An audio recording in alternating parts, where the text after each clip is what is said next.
विशेषा शून्यवादी पाश्चात्य देश तारिणे जय श्री कृष्ण चैतन्य प्रभु नित्यानंद श्री अद्वैत गदाधर श्रीवासादि गौर भक्त वृंद हरे Krishna Krishna Krishna Hare Hare Hare Ram Ram Ram Hare Hare Hare Krishna Krishna Krishna Hare Hare Hare Ram Ram Ram Hare Hare Hare Krishna Krishna Krishna Hare Hare Hare Ram Ram Ram Hare Hare.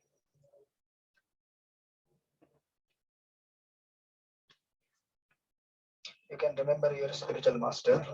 I will recite Guru Parampara.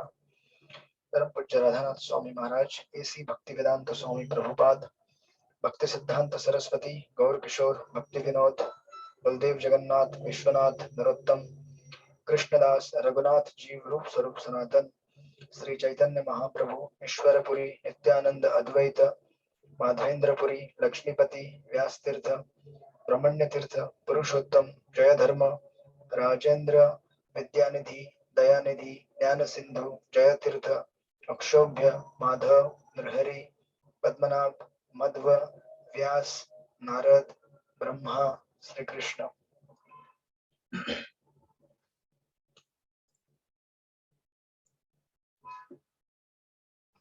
Hare Krishna. Welcome all of you to Bhakti Vaibhava course.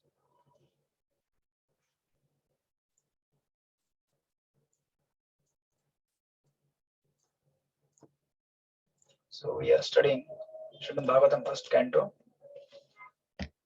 chapter number 9, passing away of Bhishma Dev in presence of Lord Krishna. So this is section number 3rd.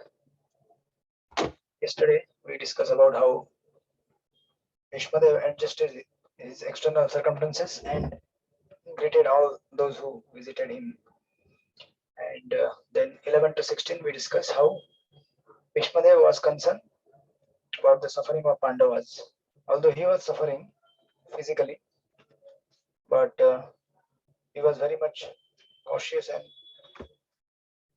aware that the pain at the level of mind is more greater than at the level of body, isn't it?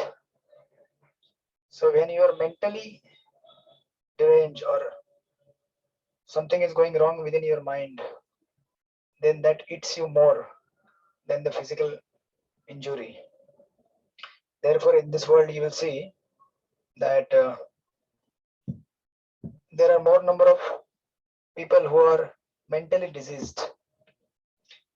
We used to go to bus parties, and one of our brahmachari friend, his name is Panchapando Prabhu. So in companies, we used to make announcements. We used to have our own vehicle with books, and we'd go there, put up the stall, and announce. So all the laborers and of course some officers, they will also come there, and we would announce that in इस दुनिया में सबसे बड़ा बीमारी ना cancer है, ना ads है, ना डायबिटीज है, ना मलेरिया है. सबसे बड़ा बीमारी है मानसिक तनाव. Right? And everyone would really agree, yes. And that's a fact, because you may treat all other diseases very well, and actually the modern science has advanced a lot.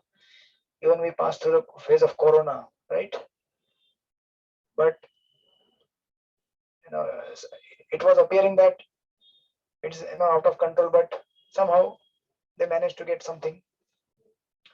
Of course, the form will keep changing, the disease at the material level, as we discussed yesterday, that the principle will remain same, but the practice will be different. So the principle of Janma Mrityu Jara Vyadhi will be there. But in any case, the problem of mental sickness is the greatest. And so far, scientists, they have not come up with any 100% pakka medicine that can work against that. Therefore, here Bhishma Dev, in the last section we have seen that he was trying to pacify Yudhishthira Maharaj, knowing very well that his grief and his pain is more than my pain. And of course, Bhishma Dev, he knew very well that he is going back to Godhead. As of course Yudhishthira Maharaj is also, but for all of us to demonstrate various lessons, this pastime is being enacted. So that's how Yudhishthira was being consoled and was pacified by Bhishma Dev. Now after that, this next section, that is verse number 17 to 24, then Bhishma Dev will further elaborate on what we tried to explain in the last section to Yudhishthira Maharaj. By doing the Lord's will, we understand his benevolence. This is the title, verse number 17.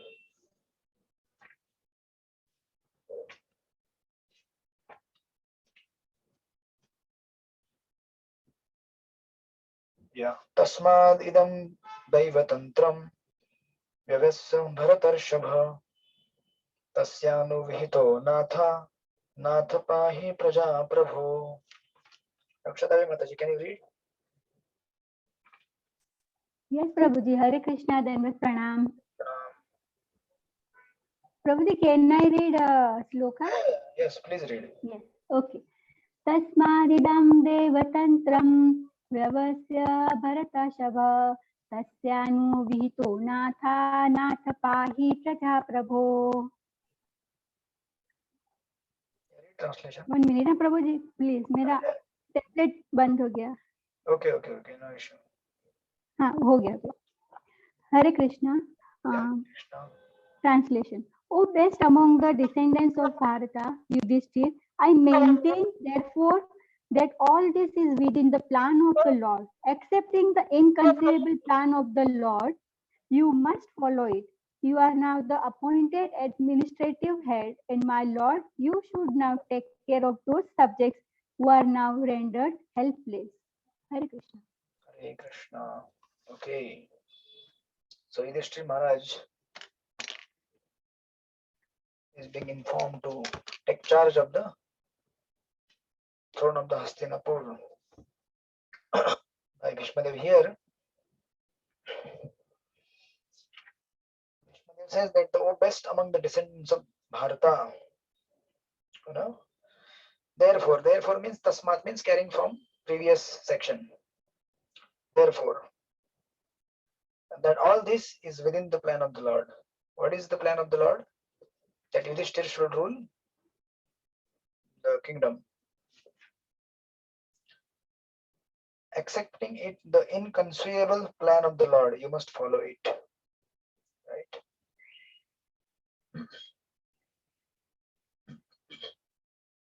Actually, it's difficult to understand the plan of the Lord, but it's only because of the presence of the pure devotees like Bhishma. Of course, he's also a pure devotee, but still he's playing the role of a bewildered soul for all of us to be, to demonstrate that we all need guidance of the pure devotees to not get bewildered. Even after we start chanting, even after we start performing devotional service, we will get bewildered by so many things which are happening and which will happen within ISKCON, not just outside ISKCON. So, that's why we need always guidance of pure souls. Without their guidance, we can't progress so much. Because unless, then what happens if suppose there are some doubts, and there are two types of doubts: heart doubts and brain doubts, isn't it? So brain doubts are intellectual doubts, like you read the 5th canto, and then you hear the description of a big tree and the big mango, and the mango, once the mango is, ripe, it will fall, and then from the juice of that mango, rivers will flow. Then you will say, I've never heard such kind of description. But then you will have to put the faith. See, because after that comes the 6th canto, that is the entrance into holy name. So if you want to enter the holy name, you have to accept the inconceivable nature of Supreme Lord. Accept. You have to, actually, Jiva Goswami says, unless you accept the inconceivability of the Lord, you will not be able to understand God. Because by definition, God is inconceivable. And whatever we can know little bit is only by His mercy, by the mercy of His devotees. And we will be able to know only to the extent or to the degree which is required for us to practice devotional service, not more than that. Otherwise, if you try to know everything, then you yourself will become God, isn't it? So God will always remain a mystery for us. Otherwise, you become God. Then what's the point of Krishna being God? So God will always remain God, and you will always remain Jiva. So God is Vibhu, we are Anu. So therefore, we need the guidance of the Lord, and then only we can understand what's the plan of the Lord. So here, like we discussed, you may have discussed in the 1st canto, 1st chapter, 1st verse, Muyanti at Surya. So the great, personalities, they are bewildered by the actions of the Lord. Now, Lord Brahma and Lord Indra, they themselves, called Lord to descend in this world, isn't it? They went to the Shwetadeep and they prayed to Lord that please descend and remove the burden of the earth. And when Krishna descended, he was acting like a Gopal, coward boy. Brahmaji could understand. You only called me and you are not able to understand. He misunderstood. He stole, his friends. Similarly, Indra, he misunderstood Lord Krishna. So the great personalities, they are bewildered. What to speak of, we insignificant living entities in the age of Kali. When Kali is prospering like anything, flourishing, in that age, how much we can understand? It's only and only by the grace of pure souls like His Divine Grace, Srila Prabhupada, and His, dedicated servants. We're able to know something about what we are supposed to, how we are supposed to act. So there will be always a battle when we don't understand. So like we discussed yesterday. So either you just struggle trying to understand, struggle trying to understand, or you surrender and whatever you know, based on that, try to serve. Because as I said, Krishna will give you knowledge, that much knowledge which is required to help you go on continuing devotional service, not beyond that. And actually we need that much only. Why we have to become just like actually in the modern education system, we try to become masters of any subjects, like I did my masters in botany. So in my degree it is written certificate master of science, or somebody maybe master of so and so. But actually when you come to the devotional service, there is no masters. There is actually das. So our conception we have to completely reverse. There I was trying to become the master of some particular field of knowledge, master of arts or science or commerce or so and so, or I was trying to become the PhD. I'm the doctorate in philosophy or master of philosophy or so and so. But here you cannot become master of Srimad Bhagavatam. So when you get the degree of Bhakti Vaibhava, you are not known by, or even Bhakti Shastri, master of Bhagavad Gita, MBG or MB or MSB, master of Srimad Bhagavatam. You don't get that certificate. What do you get? What is written in your certificate? That you went through so and so subject matter and you have tried to understood the concepts and you will apply in your life. That's what is told at the time of giving the degree convocation. So therefore, this is completely a different, different than what we studied in our college or universities. And when we come with that kind of background and that kind of culture, it becomes really difficult when it is told that just surrender. We have never heard this word surrender outside, ISKCON. The only surrender you may have seen in the movie is surrender. The police may come with the gun, to robbers or thieves, and they surrender.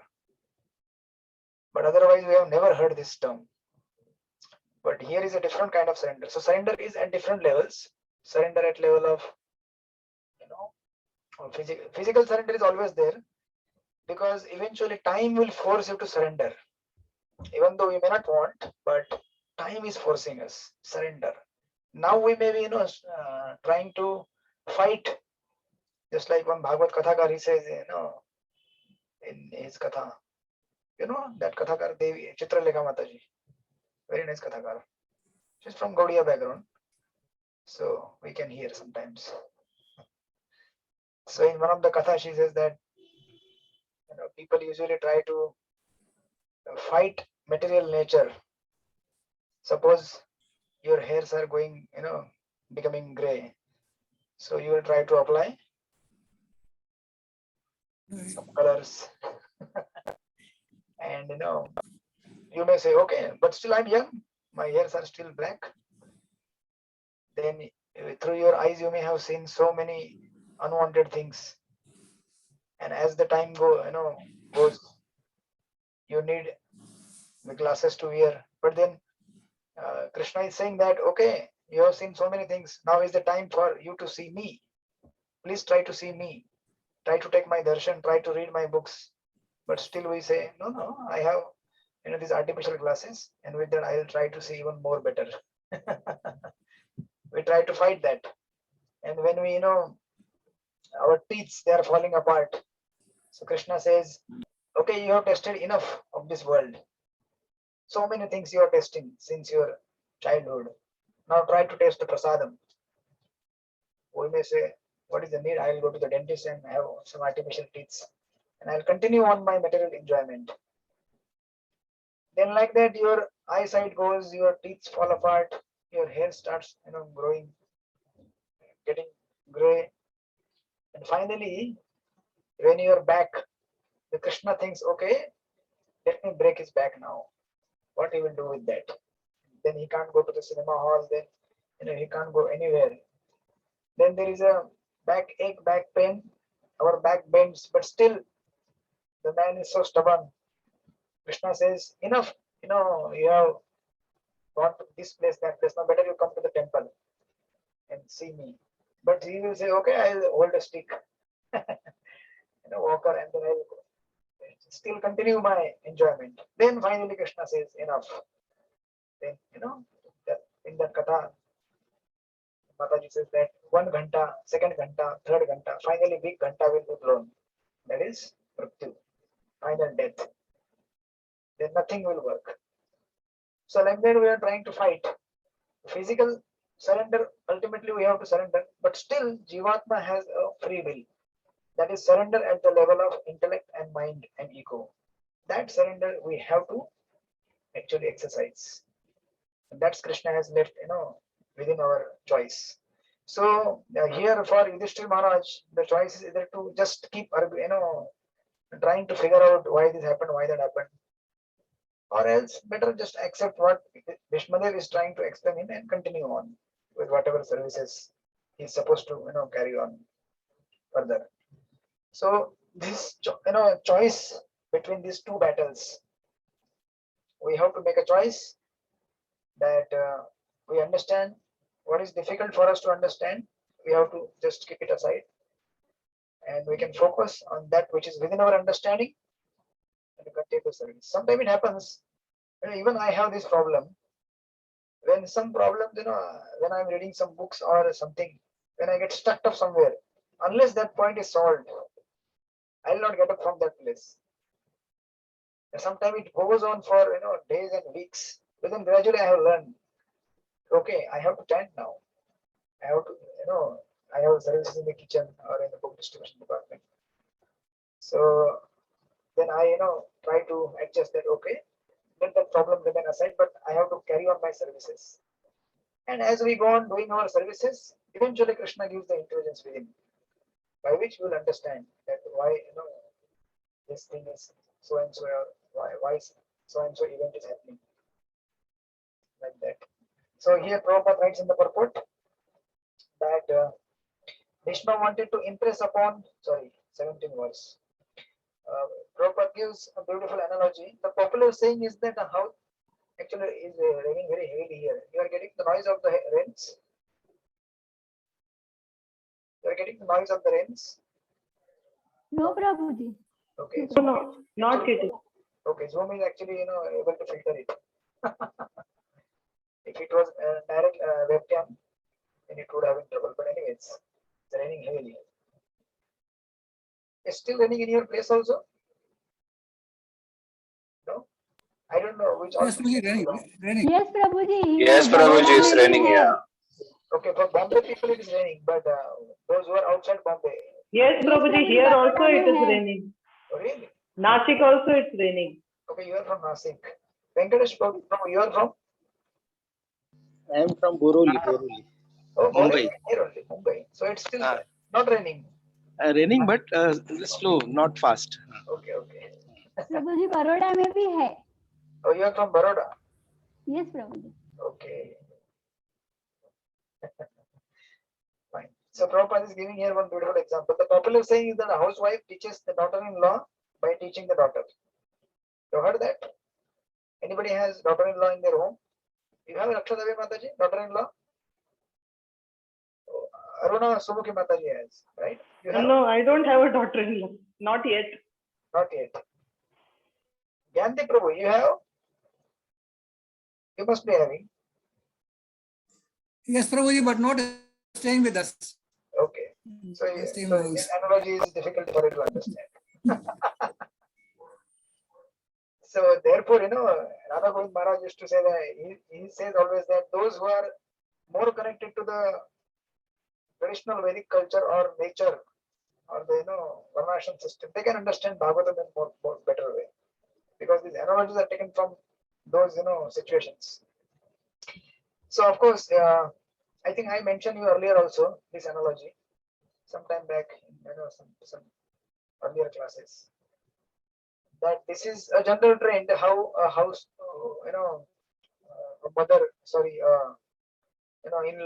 mother-in-law is supposed to teach a daughter-in-law. Why? Because the daughter-in-law has come from a. Now, before that, first of all, try to understand who is here. Daughter-in-law is a pure devotee. Sorry, daughter-in-law is a not daughter. Daughter is a pure devotee, and daughter-in-law is a sadhaka, and mother-in-law is Supreme Lord. So this analogy, you try to figure out who is whom. So mother is a Supreme Lord, and daughter is a pure devotee, and daughter-in-law is a sadhaka. So daughter-in-law is very new. If you tell, if you use very heavy words, she may run away to her maika.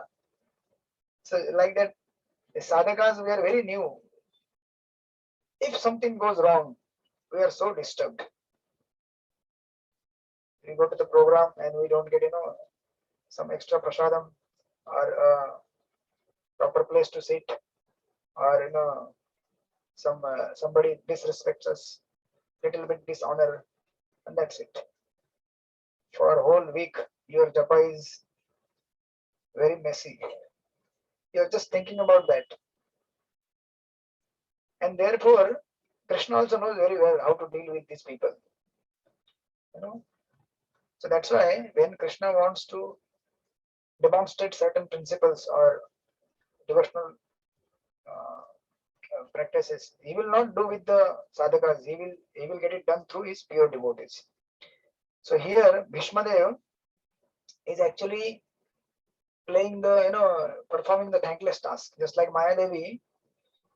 She is doing a thankless task. She is a pure devotee of the Lord, but she has to, somebody has to play that role, right?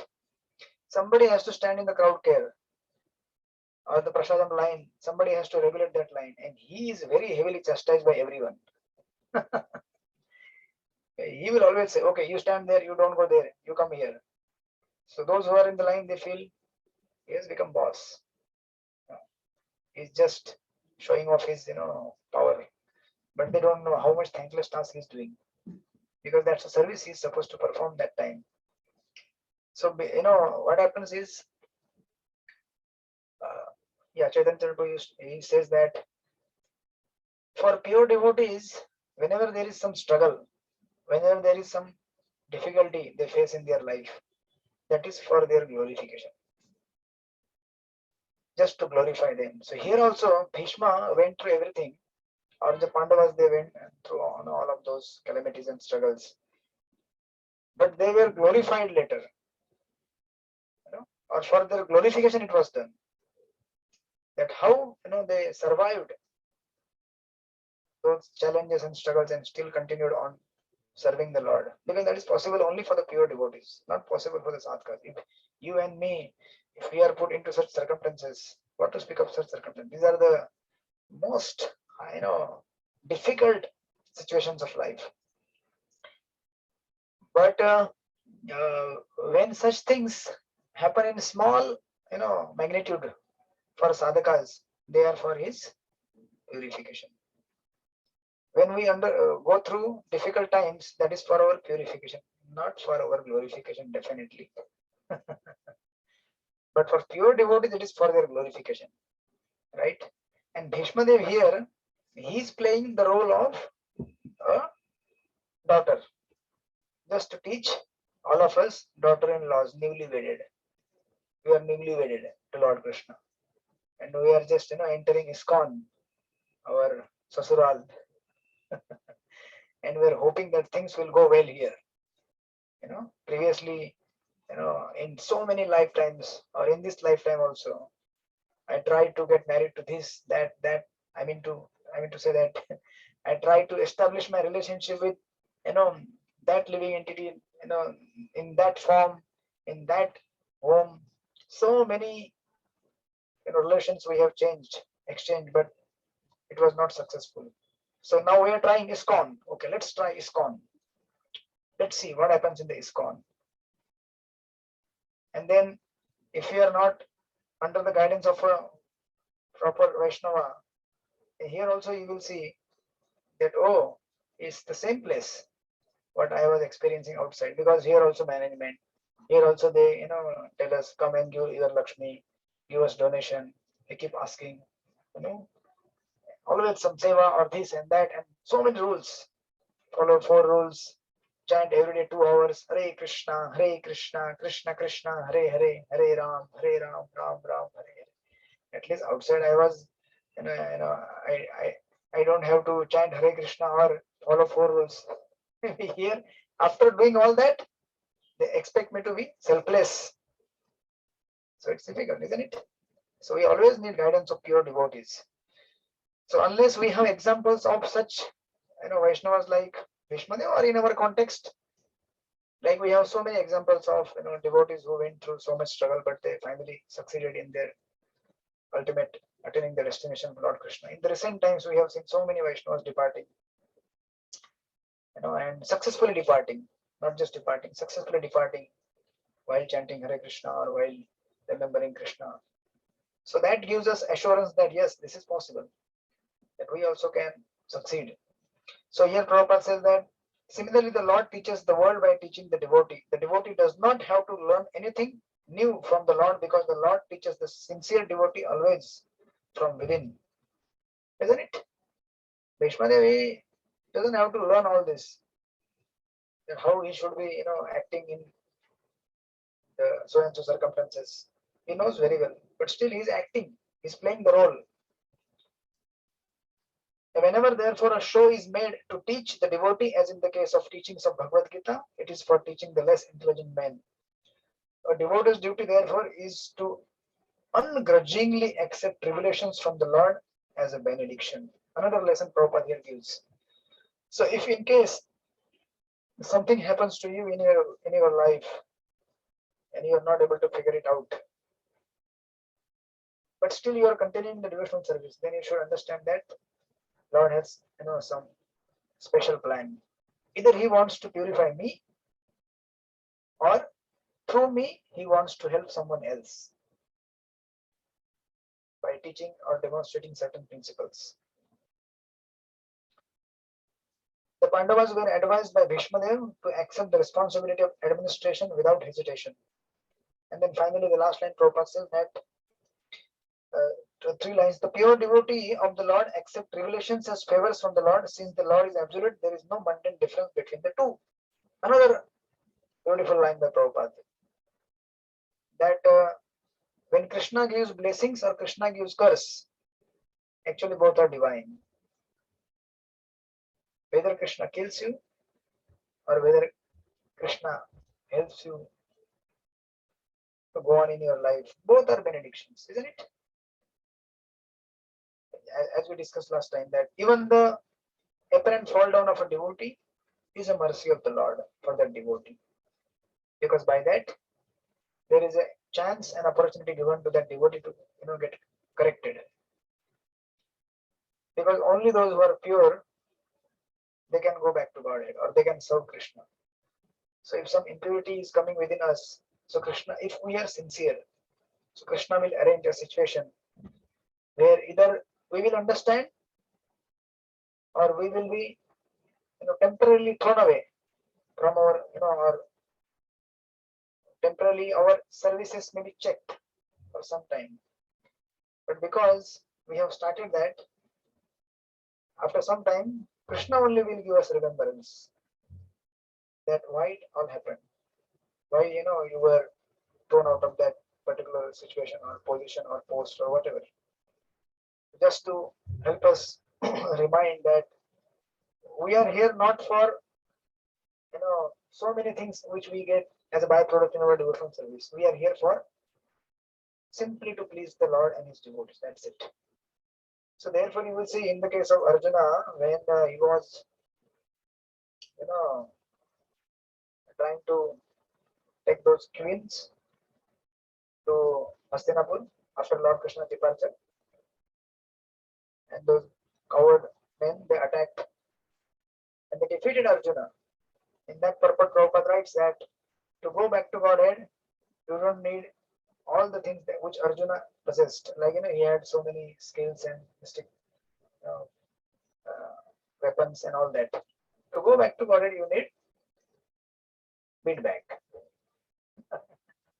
You don't need any position. You don't need any post. You don't need to be so much charismatic, so much glamorous, or so many things which ascribe to different positions, different capacities we can serve. That's always there, but we should always remember that to go back to God, we need just a feedback. That's it. And chant Hare Krishna, Krishna Krishna, Hare Hare, Hare Ram, Ram Ram, Hare Hare. So that's what is advised here. And then further, as we move ahead, then Bhishma says, Esha vai Bhagavan Sakshat Adyo Narayana Puman Mohin Maya Lokam Bodhascharati Vrishnishu. The Arun Sumukhi Mataji, can you read?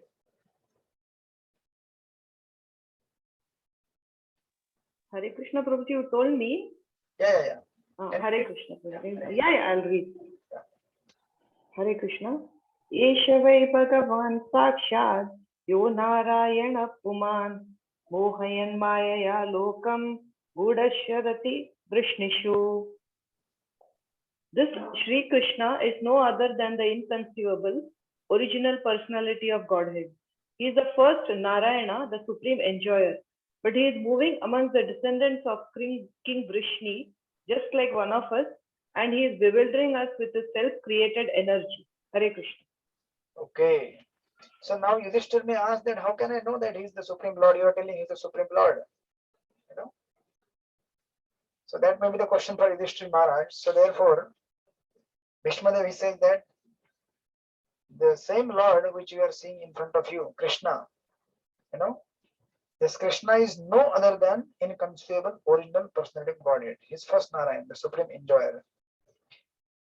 You know, here Bhishma Devi is using the divinity of the Lord to explain position of Lord Krishna not as a, I mean, Yudhishthir may think, of course, he's not thinking like that, but he's playing the role of a, any other ordinary living entity being bewildered. So he may think that he is just, ordinary man.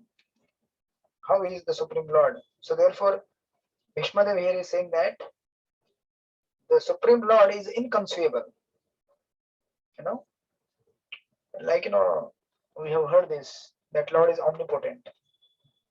Lord is not only omnipotent, just like, so if somebody tries to enter a house, if he is very tall and the door is only this much, he has to bend and enter. But now this is in case of a mortal being.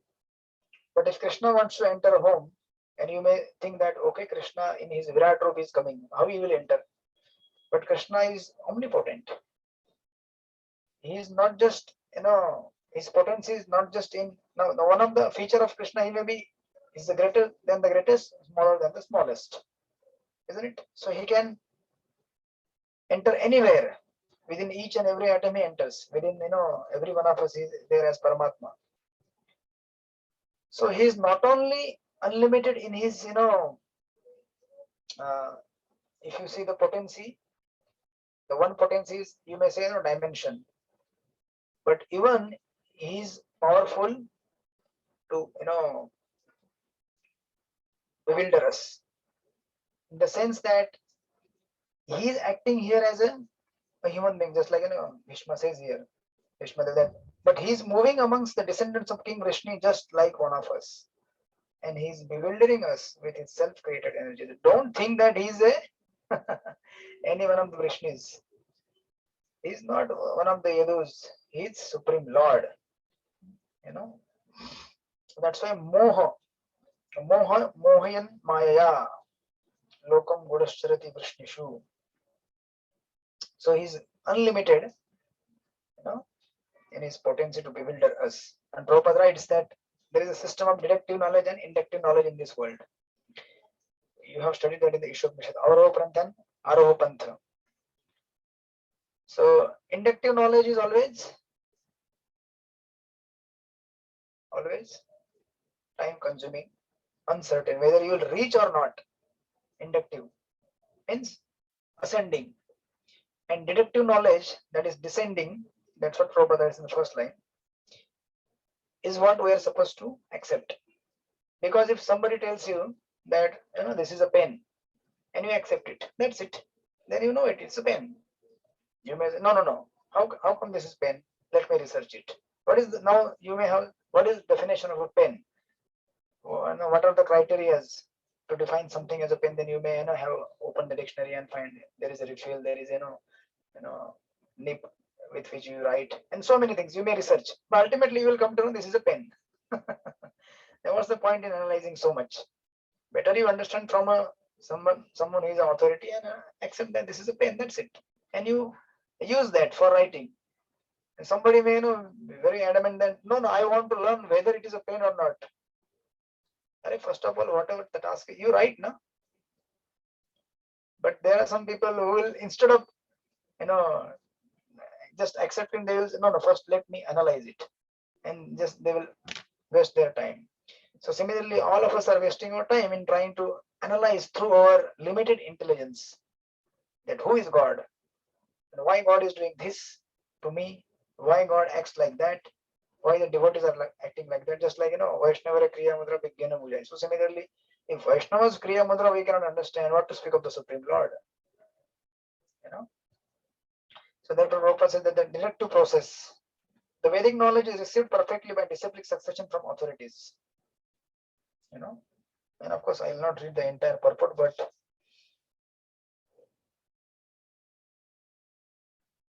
yeah, one line Prabhupada writes in between. But in the case of Vedic truths, they have been taught not to believe. Who?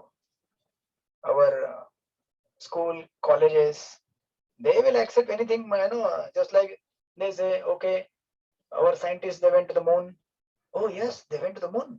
We accept it. How you accept? Have you verified it? No, but still we accept it. But when it comes to Vedic scriptures, we say that Krishna is God, or there is God, there is karma, then they will not believe. No, we want to research it. This is just mythology. So that's the misfortunate condition of all of us.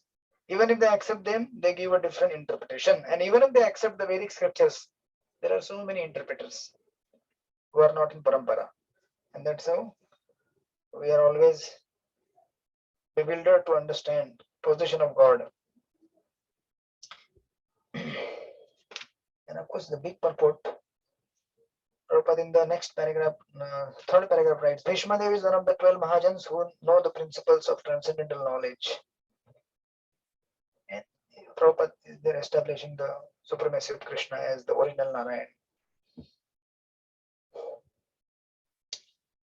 And after the last paragraph, Prabhupada writes that there are three types of potencies: internal, external, and marginal. So all of us living entities, we are in the marginal potency, and we can be either be bewildered by internal potency or by external potency. Now we have to decide. Bewilderment has to be there for us because we are Jiva.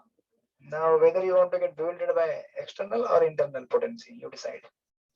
If you want to be in the internal potency, you will be happy because that spiritual bewilderment is good for us. I mean, we will be in the Krishna's pastime. So non-devotee, they also deny the existence of God. Isn't it? They don't accept God as God. And pure devotees, they also don't accept God as God. I mean to say, at the highest peak of rasa, in the Brajabhumi Vrindavan Leela, you see, cowherd boys, they are playing with Krishna. And when Krishna is defeated, Krishna has to carry them. If the Vaikuntha devotees, they see that, they will get bewildered. What's happening? Lord Narayan, he is carrying his servants. But of course that is rasa wise, but even the pure devotees, they don't accept Krishna as God. Why? Because if you accept God, then God as God, then how you will perform the Leela? If Yashoda Mai, if she thinks that Krishna is God, then she will stop feeding. She will stop, giving him all the services like bathing, dressing. Then Krishna will feel, oh, what's the use of my divinity? Becoming God is of no use. Let me become a small child. Then I will get, makkan to eat and, play with the cowherd boys. So that's the two different places we can decide to go, either marginal or external. Prabhupada writing there.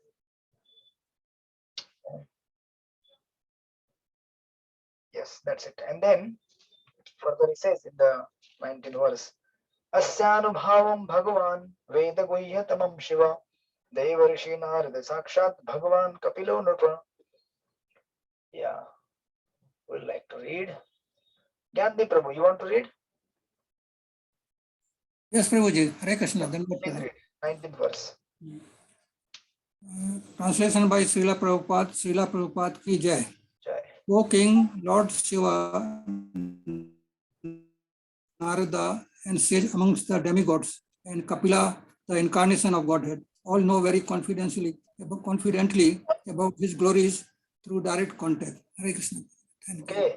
So now Bhishma Devi is saying it's not just me, but there are other Mahajans also. So of course there are 12 Mahajans, but Prabhupada elaborates that in the purport. But Bhishma Devi here is giving just 3. Shiva, Narada, and Kapil Muni, the incarnation of God, they all know the mysticism of Godhood or the mystic appearance of Lord Krishna. Prabhupada writes in the purport that pure devotees of the Lord are all bhavas or persons who know the glories of the Lord in different transcendental loving services. As the Lord has innumerable expansions of his plenary form, there are innumerable pure devotees of the Lord who are engaged in the exchange of service of different humors. So these are the 12 Mahajans: Brahma, Narad, Shiva, Kumar, Kapil, Manu, Prahlad, Bhishma, Janak, Shukdev, Goswami, Bali Maharaj, and Yamraj. And of course, Bhishma is one of them, Prabhupada writes. And of course, Prabhupada mentions about the Bhava Anubhava further in the purport. And one or two lines I'll just read. Prabhupada writes that the material relations are based on reciprocation of material enjoyment, which depends mainly on material resources.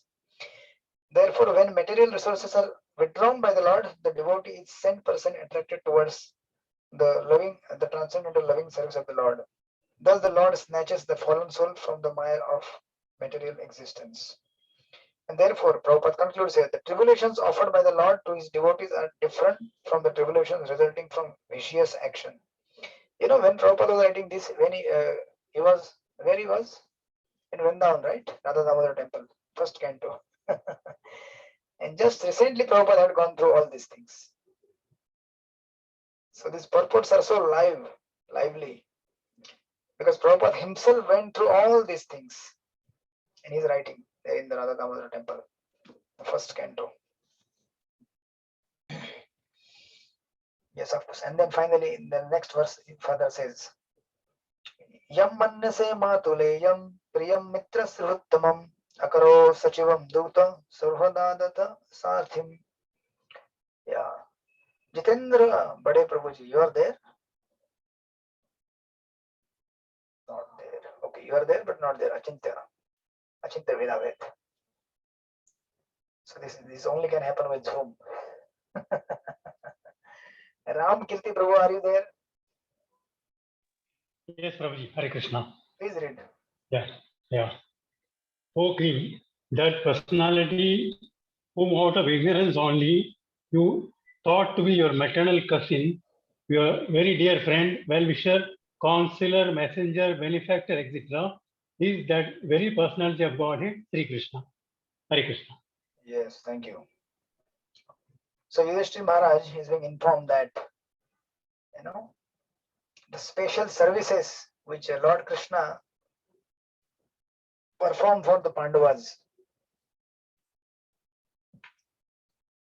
The list of special people was given in the 19th, where this 12 Mahajans, or 3 Mahajans in the translation and purport Prabhupada gives the further, that they know the glories of the Lord.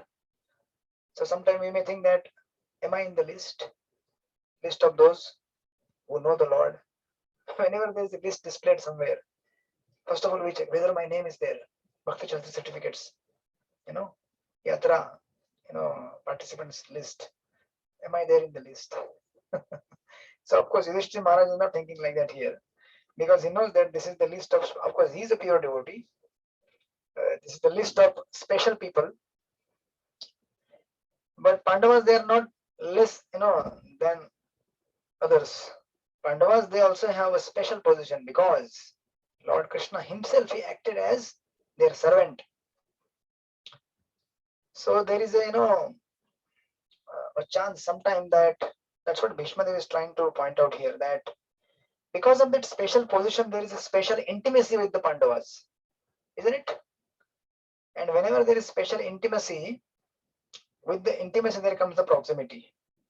And because of that, we may forget the divinity. So therefore, whenever we are dealing with pure devotees or the advanced Vaishnavas, we have to be very careful. Or whenever we are dealing with the deities, because too much proximity, too much intimacy can lead to too much familiarity, and we may forget their divinity part. So therefore, here Bhishma Dev is just trying to say that since Krishna, he dealt you with all of you very intimately. He acted, as your messenger or charioteer, or he served all of you in a different capacity. So you see in the Mahabharata, the battlefield of Kurukshetra, when Lord Krishna was acting as a charioteer of Arjuna, you will see one of the episode where the killing of Jayadratha.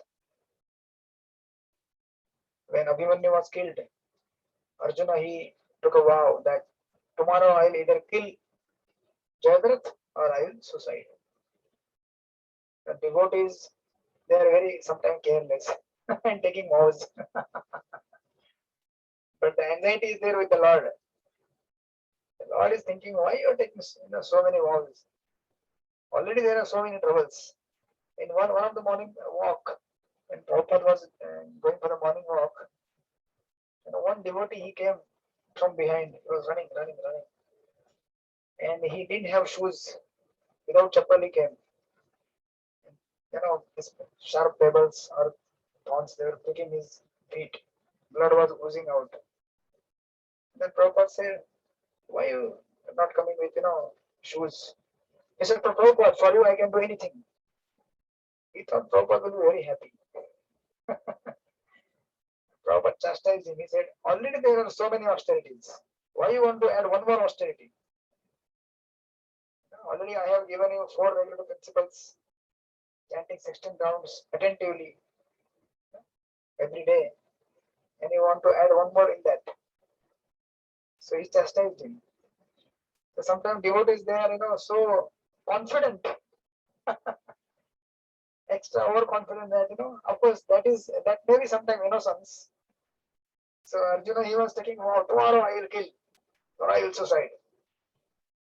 And for Lord Krishna it was an anxiety. Of course, not anxiety. He is the Supreme Lord, he can do anything, but still he had to do so many things which are not in the moral codes of Kshatriyas, just to help Pandavas to win. And of course, not just because he was helping them because they are his devotees, but there are so many factors involved. They are devotees, of course, but Kauravas they also did so many irreligious acts.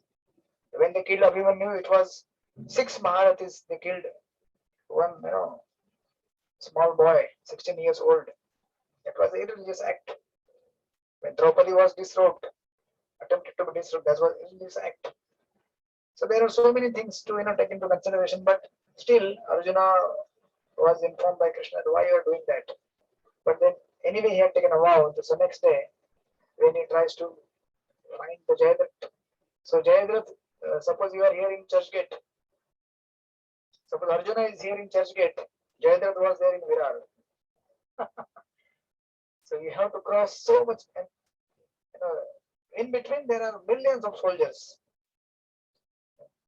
Even by the time of midday and even till evening, he could not see, Arjuna could not see even Jayadratha.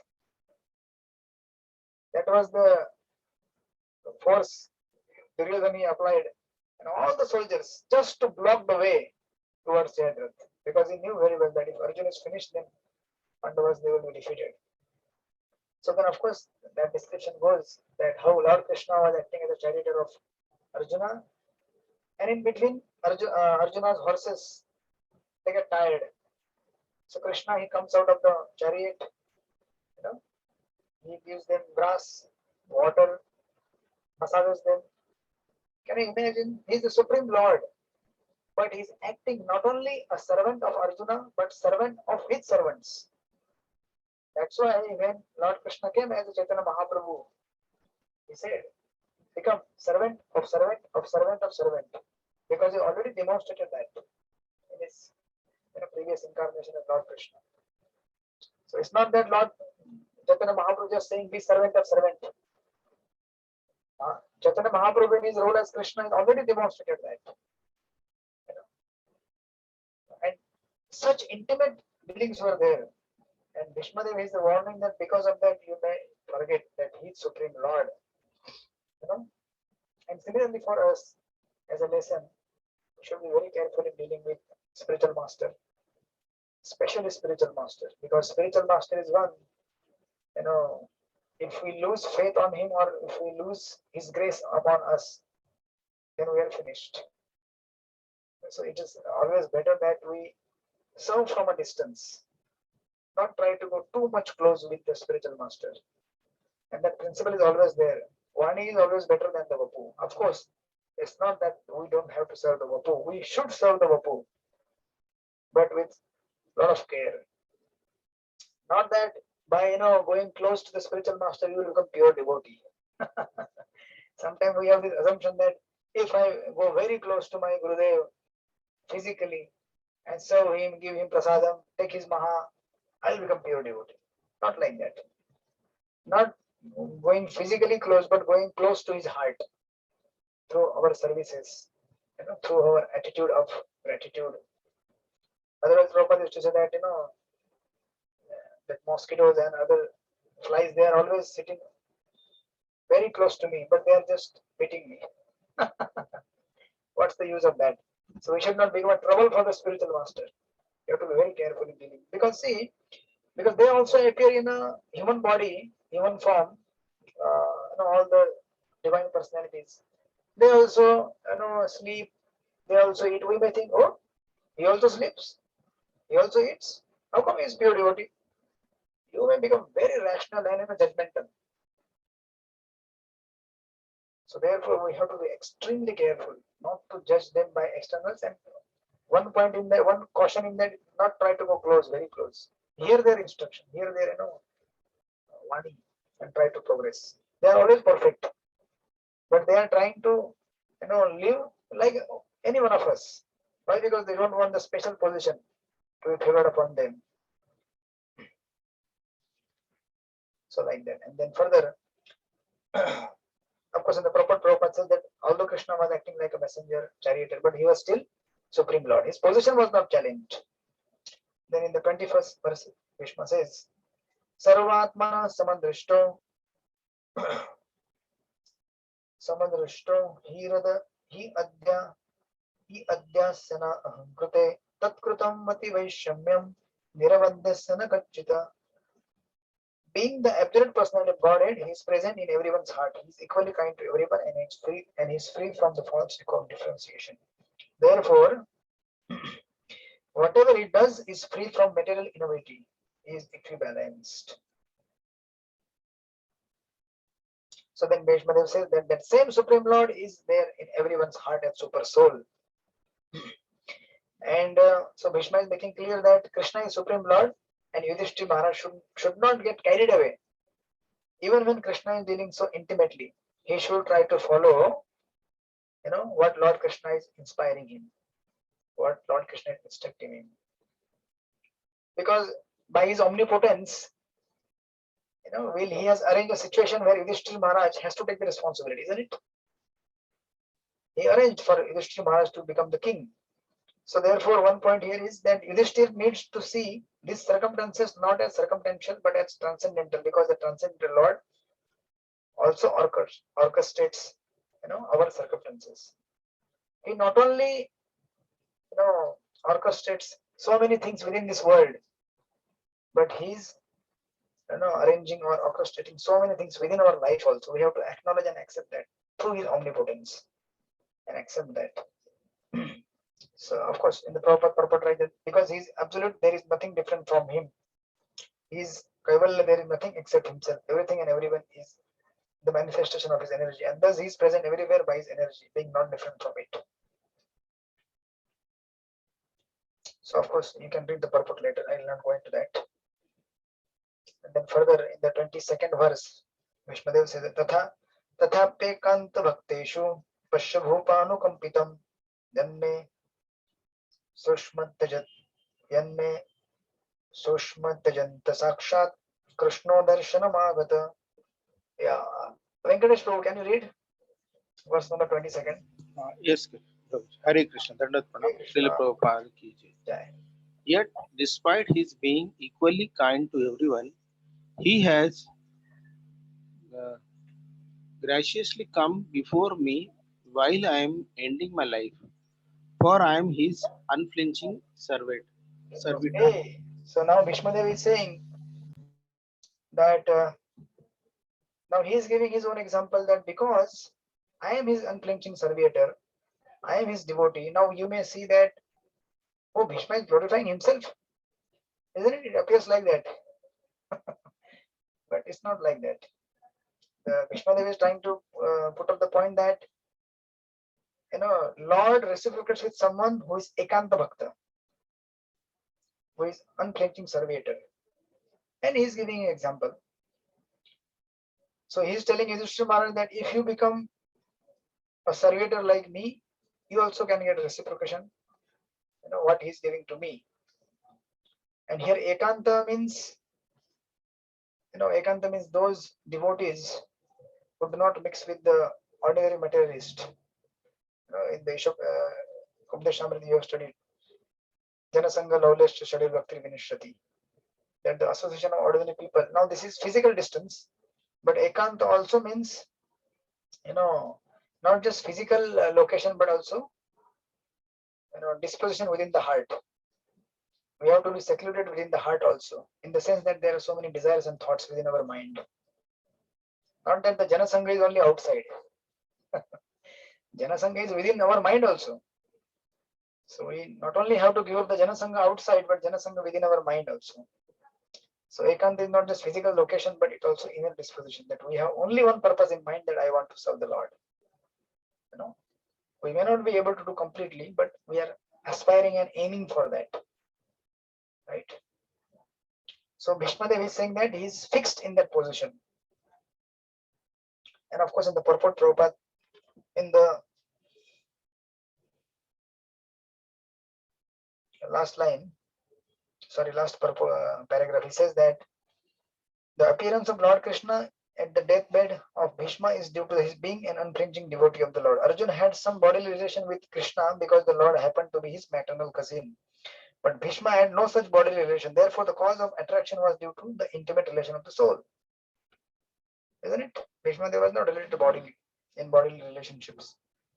And then little ahead, Prabhupada writes, Bhishma Deva is conscious of this sweetness of transcendental humor. Of what? Between Pandavas and Krishna. That Krishna had the affinity for them. That's why he's calling Lord Krishna with the name Vijay Sakhe, Parth Sakhe. Exactly like Nandanandan or Yashodanandan. The best way to establish our relation in transcendental sweetness is to approach him through his recognized devotees. If we approach through devotees, it will become easier for us to get the access to the mystery of the devotional service. Just like Prabhupada says, if you love me, love my dog. I mean, this is a little another context. I mean, this, we have to approach through his recognized devotees, means we have to recognize them as the pure devotees of the Lord and not offend them, not disrespect them. It's not that always we have to, it doesn't mean that there are so many devotees, so many pure devotees. We will not be able to connect with each and every one of them, physically or through any other way. But we have to recognize that within, even within ISKCON or outside ISKCON, not that within only ISKCON there are pure devotees, they are everywhere. Within bona fide sampradaya there is proper pure devotees. So we have to respect them and recognize them. One should not try to establish the relation directly. There must be a via medium which is transparent and competent to lead us to the right path. And that's why in his prayers also, and previously also, he is addressing Lord Krishna as Parth Sakhe or Vijay Sakhe, because he knows that if I call Krishna through that name, then he will be more pleased, because he likes to be, addressed in relation with his devotees, because he loves his devotees more than himself. And then further, in the 23rd verse, he says, Bhaktya Vaishya Mano Yasmin Vachayan Nama Kirtayan Tajanta Kalevaram Yogi Muchate Kama Karmabhi. Yeah. Aruna Swami Mataji, please read the translation. Verse number 23rd. Hare Krishna. Hare Krishna. The personality of Godhead who appears in the mind of the devotee by attentive devotion and meditation, and by chanting of the holy name, releases the devotee from the bondage of fruitive activities at the time of his quitting the material body. Okay. So it's not that Lord Krishna will appear to all of us physically. He will appear within our heart. You know, beautiful verse. He appears in the mind of the devotees by attentive devotion and meditation and by chanting the holy names. Hare Krishna, Krishna Krishna, Hare Hare, Hare Ram, Ram Ram, Hare Hare. And by chanting of the holy name releases the devotee from the bondage of fruitive activities. And of course, Prabhupada in the purport elaborates what is yoga or how we are supposed to connect with the Lord. I'll just read last 2-3 lines. Devotional service to the Lord does not kill the natural desires of the living being, but they are applied in the right cause of devotional service. So he's comparing different paths, Bhakti Yoga and the Ashtanga Yoga process, and finally giving the conclusion there. And finally he writes, therefore, he therefore desired that the Lord stay before his view in the following verses. Now he will express that desire in the 24th verse.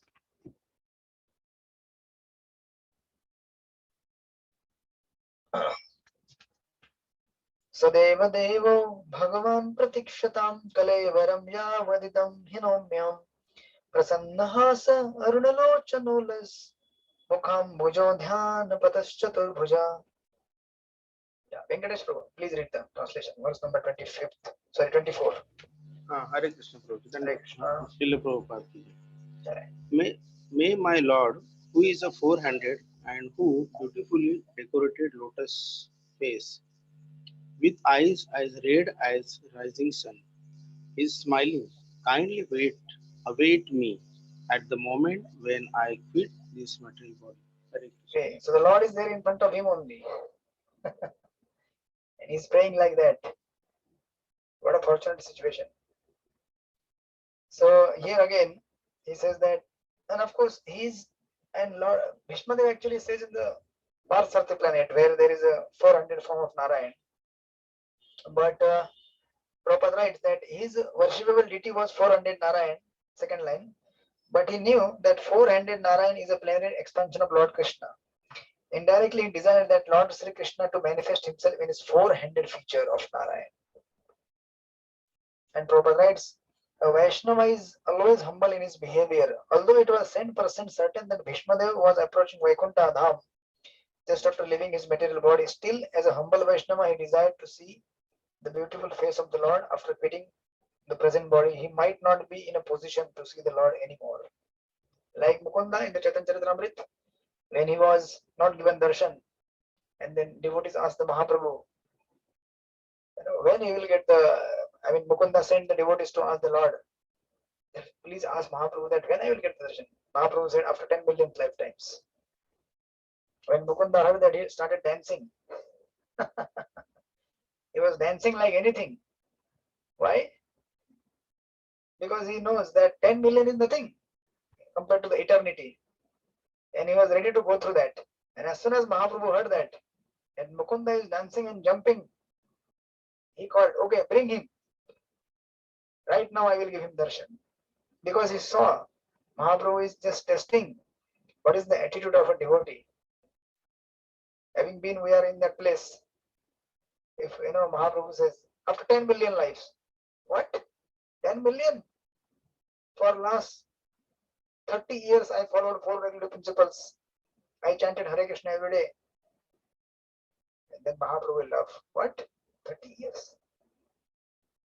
What insignificant devotional service? 30 years, and that too, we don't know how much we have performed. And what all we have chanted our rounds, we only know. Our chanting, our Ekadashi, our Bhagavatam classes. That one video of Amuklula Prabhu was some time back going on in the WhatsApp. He was saying that, of course, he was presenting it very humorously.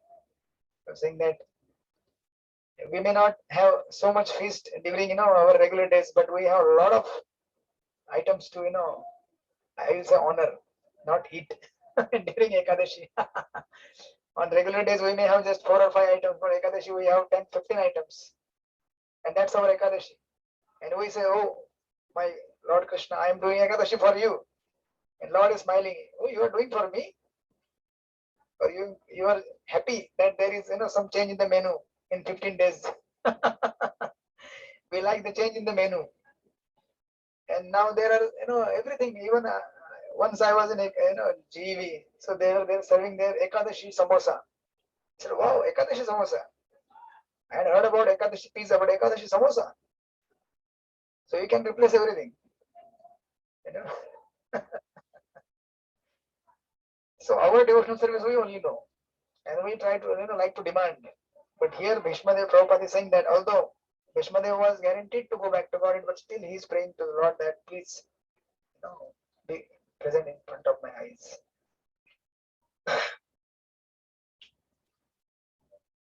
And Prabhupada writes that the Vaishnava is not puffed up, although the Lord guarantees his pure devotees entrance into his abode. Here Bhishma Dev says, as long as I did not quit this body, this means that the great general would quit the body by his own will.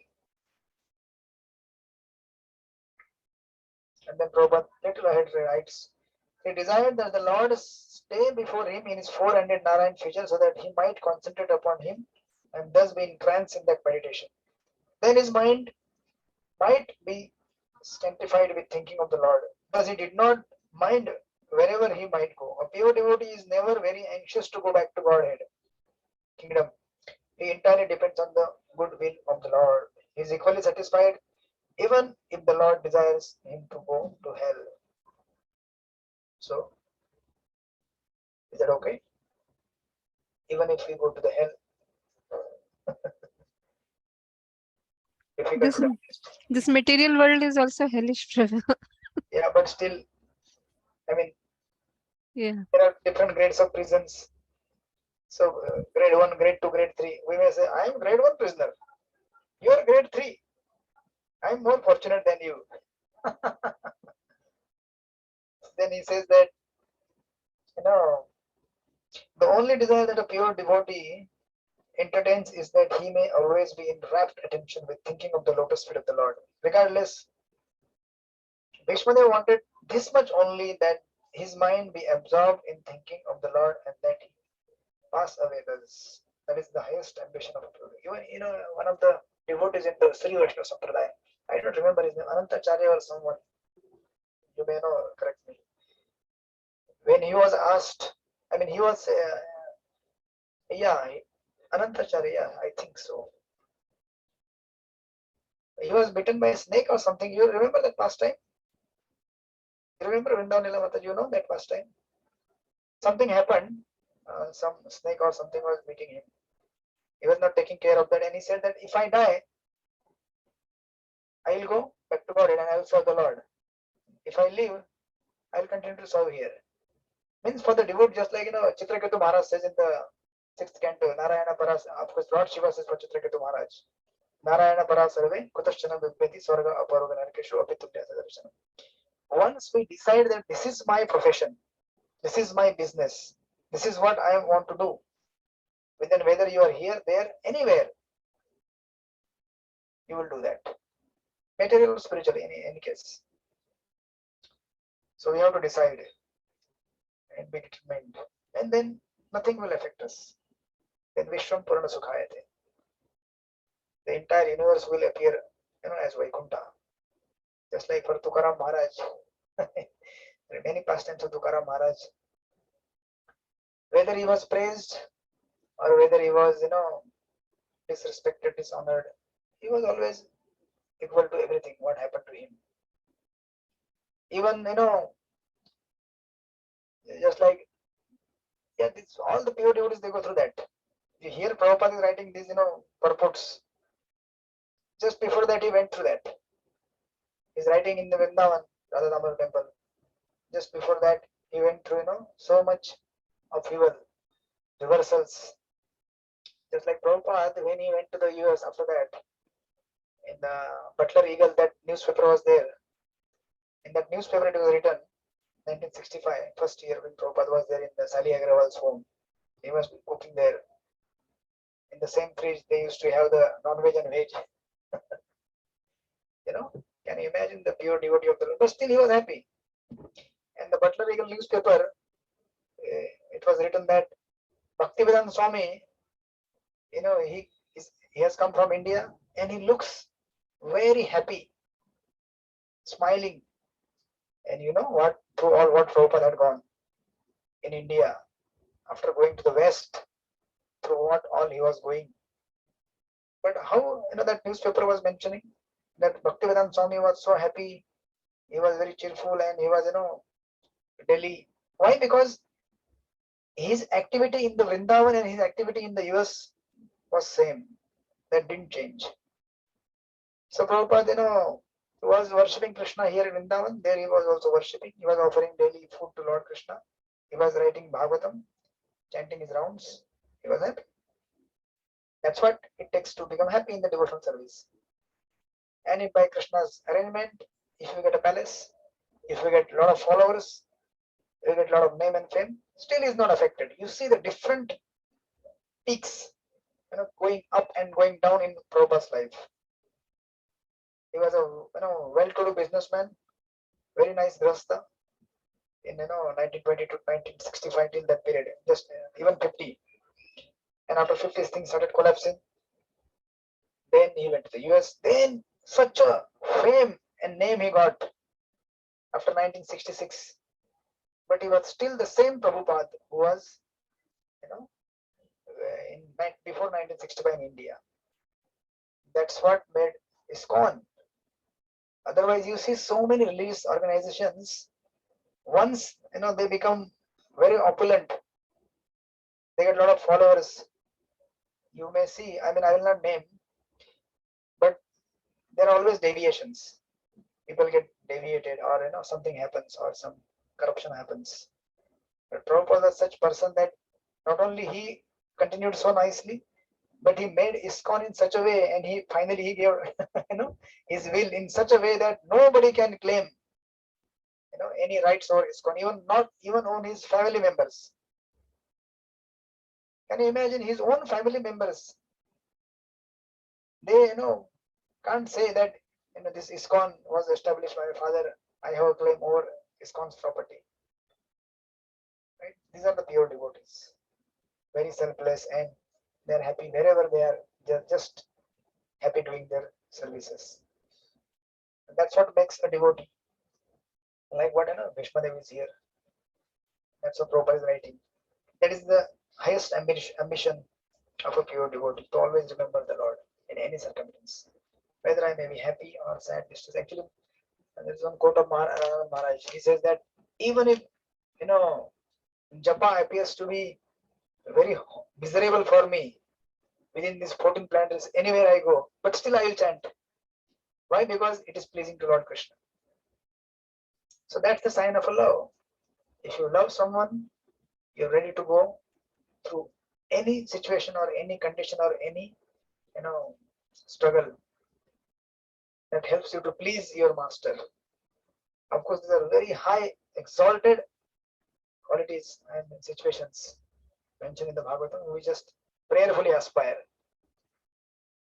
We definitely have no access to any one of them, but we pray that through the mercy of Bhagavatam, through the mercy of Yudhishthira Maharaj, Bhishma, and all these great personalities, and in the association of devotees, by grace of Prabhupada, we eventually will get that. Hare Krishna. So we'll stop here. So I was planning to complete 12 verses as per Vrindavan Lila Mataji's. But anyways, we have completed, I think, 8 verses. That's okay. We'll continue next week. So we have completed this third section. Prabhuji, we have completed 9 verses. Sorry, yeah, 9 verses. Okay, good. One extra. Okay, so this third section was, by doing the Lord's will, we understand his benevolence. Yes, that was the title. By performing devotional service, we will understand the mysteries of devotional service. Because devotional service is beyond our mind intelligence. We cannot analyze through our mind. We cannot try to imagine anything. It's only by the grace of the Lord.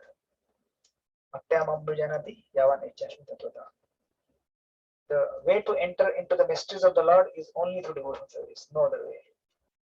That's why in the Bhagavad Gita 3.9, Janma Karma Cha Divyam Evam Vikti Tatvata, and Krishna says that you have to understand the Tatvata. My Janma and Karma, then only you will attain my, nature or my abode. So that answer is given in the 11th chapter. So how you understand Tatvata? That is Bhaktamam Abhijanati Yavan Ichchasmi Tatvata. So you have to go till 11th chapter to get the answer. So see, therefore, those who read just, but Prabhupada is so merciful in the purport, he keeps telling that. Otherwise, you read Gita, you have to read entire Gita. After that also you don't understand. But still, Krishna is just, in progressive, he's giving questions and answers. Because that's the question answer dialogue between Krishna and Arjuna. But still, Prabhupada is merciful. Even if you read the Prabhupada's introduction to Bhagavad Gita, that itself is sufficient to make you your devotee of the Lord. There are 6 steps. Of course, we may or may not discuss any other. We'll try, but there are 6, different progressions given in the introduction of Prabhupada, Bhagavad Gita. 6 steps to become perfect pure devotee, one after one after one after. And the very practical, examples along with, Prabhupada's experience of dealing. Because Prabhupada, why Prabhupada's purports are so special? Because Prabhupada had the experience of Grahastha life, also had the experience of renounced order. So I may not have the experience of Grahastha life, but those who are renounced. But Prabhupada had, and he was businessman. He had that intelligence also, how to organize. So Prabhupada's purports are there for multi, flavored with so many aspects. Not only from the renounced order, but from one prastha. He was one prastha also. All 4 ashrams he went through. Full, rich with all his experiences. So therefore, Prabhupada's purports are always, even if you analyze materially also, he is a pure devotee, whether he is a grahastha acting as a sannyasi or whatever. But still, even materially also, if you try to analyze Prabhupada, Bhakti Vaibhava Swami's purports, so from these angles also his purports are well equipped to take us back to God, because he has experience of all different stages of life. Hare Krishna. Anyways, so we'll meet next week and discuss further. Srila Prabhupada ki jai. Srila Bhagavad Gita ki jai. Vishnu ki jai. Kalpataru Vishwakrupa कृपा सिंधु पतितानां Avanabhyo Vaishnavabhyo नमो Namo नमः Ananta Koti Hare Vaishnava Krishna. Krishna वृंद की जय Jai Krishna. Hare Krishna. Dandavat Pranam. हे Krishna Hare Krishna Prabhuji, Dandavat Pranam. Hare Krishna, Prabhuji. Dandavad Pranam. Hare Krishna.